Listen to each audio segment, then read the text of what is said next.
Capítulo 11. Doña Erika Barbuza entró en el almacén recién abierto y muy temprano, algo inquieta, le refirió directamente a Casilda que el perro de don Ernesto estaba perdido. Desde la mañana tempranito se había llegado solito desde tan lejos, recorriendo varios kilómetros, el tinito fiel del anciano del Valle del Sol. Casilda se alarmó y llamó levantando su voz a Basualdo. «Che, viejo, andate pa' lo de don Ernesto, llevate al Tino en la camioneta».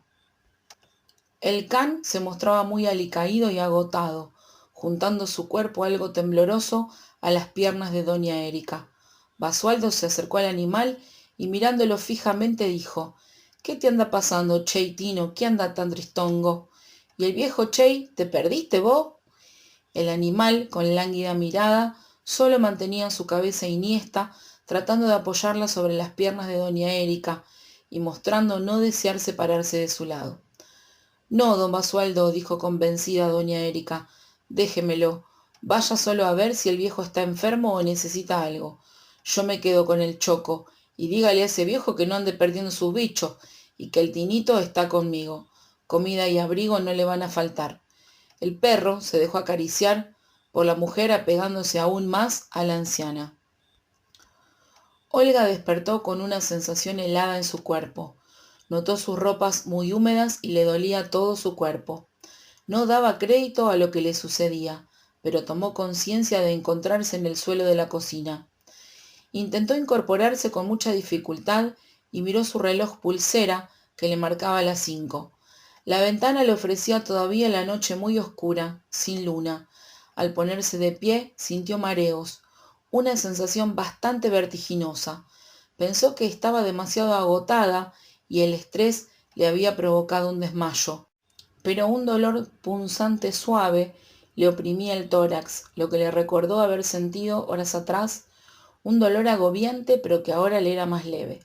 Sentía ganas intensas de vomitar y sensación permanente de dispepsia.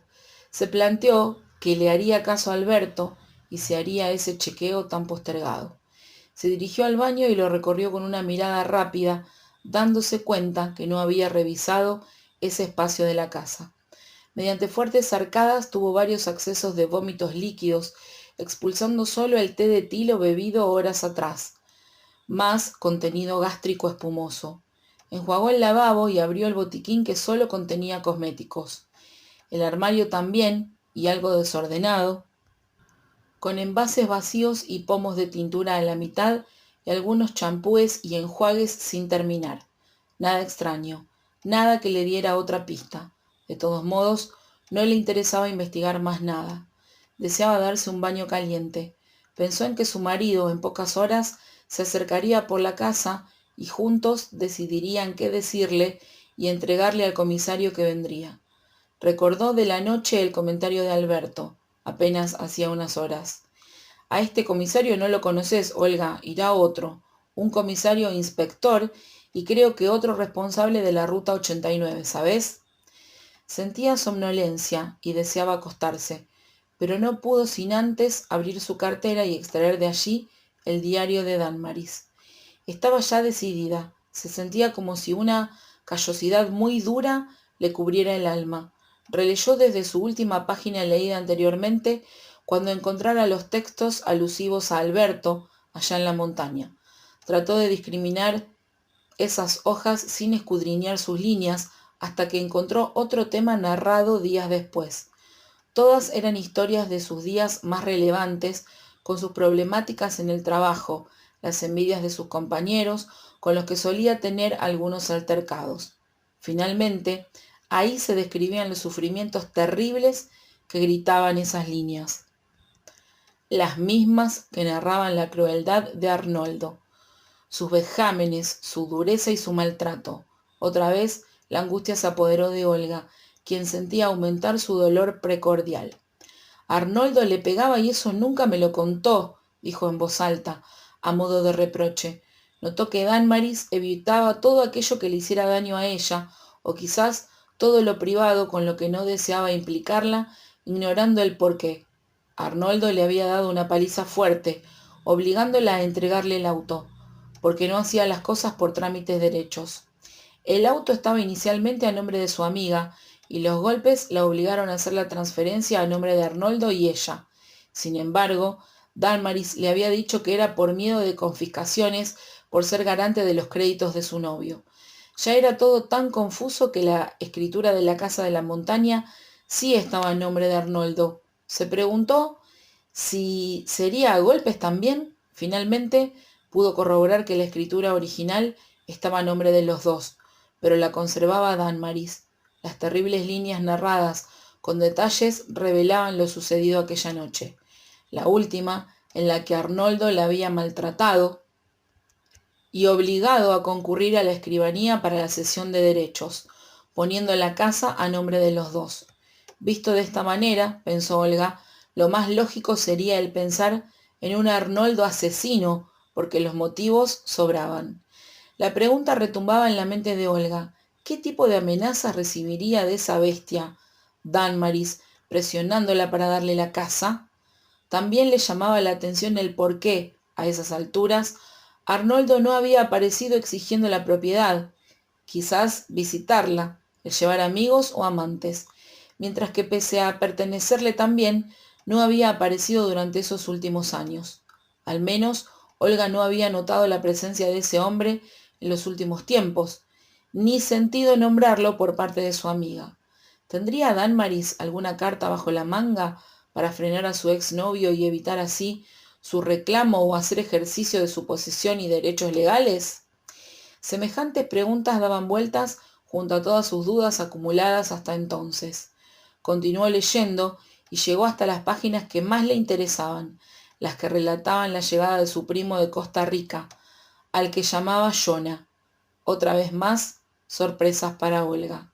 Otra vez más y más situaciones que consideraba inadmisibles al hojear ese libro diario. ¿Drogadicto además? Se preguntó en voz alta. Los textos que leía y leía nunca dejaban traslucir algún sentimiento de afecto por parte de Dálmaris. Solo relataban hechos fríos, donde a pesar de ser un diario íntimo, no revelaban nada sobre cariño. En ocasiones se entreveraban frases de bronca, molestia, inseguridad, como incomodidad por la carga de ese primo, plasmado en varios folios del libro diario, que Jonah consumía diferentes drogas y que no obedecía sus consejos de hacerse tratar médicamente. Sí, se dijo a sí misma, era una carga ese primote, demandante, en oportunidades, histérico y drogadicto. Olga captó horrorizada a través de las narraciones de ese diario que Dálmaris sufría lo que su primo se drogaba con marihuana y hasta con cocaína. Relataba que las plantas eran para su propio consumo. Eso era una tortura, una angustia más en la complicada vida de su amiga, quien plasmaba toda su intimidad en un diario, reflejando ignorar qué actitud lógica debía asumir. Ese diario era una prueba franca de su inocencia al respecto. Hasta limpiaba sus dudas. El diario, sorprendentemente, culminaba cuando Dálmaris relataba sus reiteradas visitas al Valle del Sol.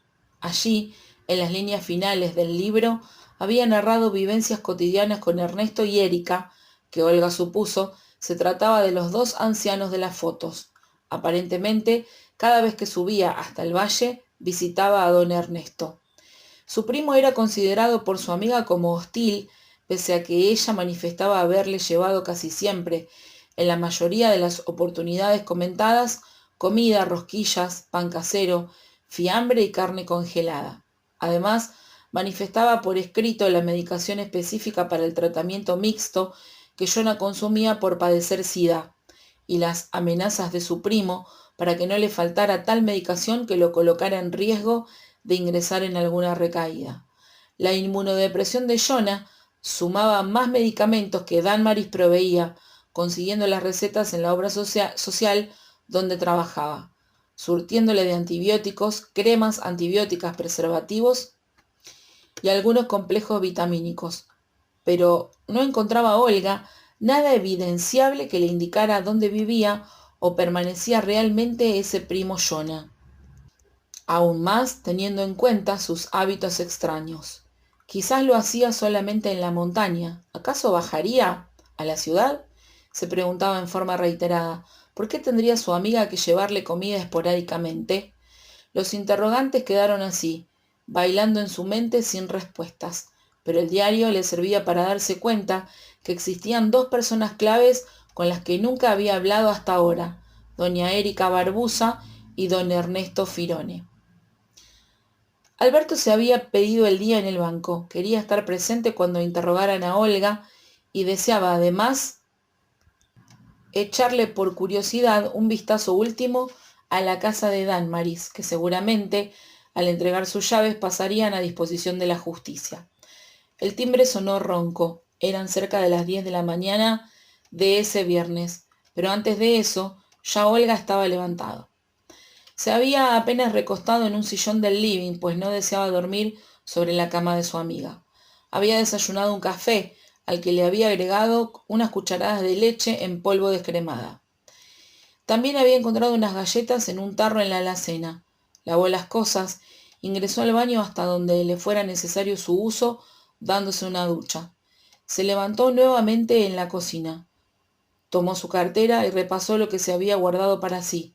Las dos fotos, una donde Jonathan estaba con un grupo de ancianos, seguro Ernesto y Erika, y Danmaris, en la montaña, sin evitar interrogarse sobre quién había tomado esa foto, y otra del joven con su hermano y abuela en Puerto Rico. En la primera le atraía como un imán su bosquecito. Todavía no podía creer verlo plasmado en forma casi idéntica en la pintura que yacía en el caballete del taller. Tampoco comprendía por qué su amiga se había plasmado a sí misma sentada junto a una mesa con el bosquecito detrás y el rostro lastimado, golpeado y las ropas rotas y sucias, con tierra. En su cartera amplia ardía como un fuego el libro diario de Danmaris. Pensó incómoda que pronto se acercaría la policía y ella estaba ocultando importantes evidencias, pero le tranquilizó el evocar el dormitorio que su amiga tenía como guardería de cachivaches, donde reposaban evidencias más importantes. Ya no le interesaba si la reputación de Danmaris quedaba por el suelo. Si ella ya no existía, nada tenía sentido en este mundo absurdo. Solo pensaba que si la policía descubría ese antro de drogas, quizás el culpable de la desaparición de Danmaris quedaría con sus enigmas revelados. El responsable pagaría y la justicia se lograría al fin. Danmaris se lo había pedido en los sueños. El timbre insistió más ronco aún. Olga se levantó con dificultad de la silla. Se sentía mareada todavía. Alberto ingresó despacio, como cuando se adentra en un templo desconocido o en un sepulcro. Al mirar a Olga, la encontró sumamente pálida y desmejorada. Insistió con el chequeo, mientras se sentaba en una silla de la cocina junto a la mesa. Olga le ofreció un té que Alberto rechazó. Miró el bulto en la mesa y su esposa le explicó su contenido. A Alberto le pareció bien que su mujer entregara todo, si al fin de cuentas ellos no tenían nada que ver con esa historia.